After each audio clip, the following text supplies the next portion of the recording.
把它背起来，背起来之后，你才知道大彻大悟是什么样子，啊，就不会误会，啊，不要哪一天有什么境界了啊，自以为开悟了，你就用这一段来印证，你是不是能够达到这个程度了？这妙是不可思议啊，哦，不可思议。赞，这个赞是清净，也可以妙赞这两个字就在形容法身了。法身无相，湛然常寂啊，这是清净哦，非常清净的。六祖开悟见性的时候讲，何其自性本自清净，就是妙赞。它原籍就是涅盘呐，涅盘就是不生不灭啊，原籍是不生不灭的哈。好，那么体用如如，性相体用是一如的。开悟见性的时候，心经不是讲吗？照见五蕴皆空，五蕴是受受想行识五蕴啊。我们一般讲我们的身，这个身叫五蕴身。好，那外面呢？外面何尝离开五蕴？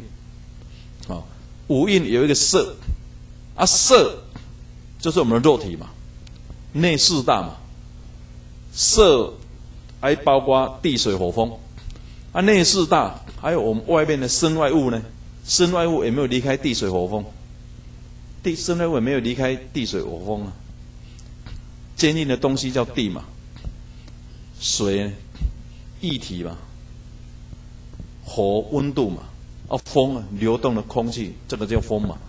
啊，物质我们物质三态，什么固体、气体、液体，没有离开这个，包括温度啊。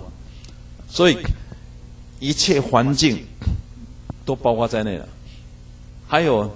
也有无形的东西啊，灵的哈，心事方面的受想行识啊，我们人也有受想行识啊。好，啊，像无色界的众生，无色界的众生它只有神识啊，它虽然没有色，但是有受想行识，啊，所以五蕴就全部包括在内了。全部包括在内。那你开悟见性的时候，六根六尘六识都是真如本性，所以五蕴皆空啊。五蕴展开来就是万法，万法归一，一就是空性，一就是自性真如本性。五蕴皆空就是万法归一啊，所以五蕴。如果达到五蕴皆空的时候，那就是体用合一，性相一如了。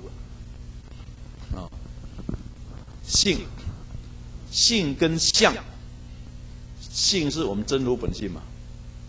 啊，真如本性所现的一切相，像我们现在所看到的一切环境哈。六祖我们前面第二品不是讲到了吗？世界虚空，能含万物色相，日月星宿山河大地，泉源溪涧草木丛林，恶人善人，恶法善法，天堂地狱，有没有？草木丛林，一切草木丛林，总在哪里？总在空中嘛，都在真性当中。这个空就是真性。哦，那空性幻化出一切相，那这一切相就是所谓六祖开悟见性的时候讲了第五句话：何其自性能生万法？自性是体啊，生一切万法是相啊。好，那么这一切相都是从本体幻化出来的。啊，佛法里面他不讲生啊，他说幻化了，就如同我们做梦的时候梦境啊哈，一切幻化出来的。那你开悟见性的时候，所谓一真一切真啊，一真一切真。现在我们用妄心没有开悟啊，我们看一切境界是虚妄的，是假的，虚妄啊哈，是虚妄。连我们的身体都是虚妄的，都是假的，不能够永远存在。能永远存在的，那才是真相。那你开悟见性的时候，就是正得自性本真。那么正得自性本真，然后一真就一切真，这很难了解。所以古来大德他们做一个比喻，以金作器，器器皆金。金矿我来炼提炼冶炼，把那矿啊，把那个沙质去掉了，变成纯金。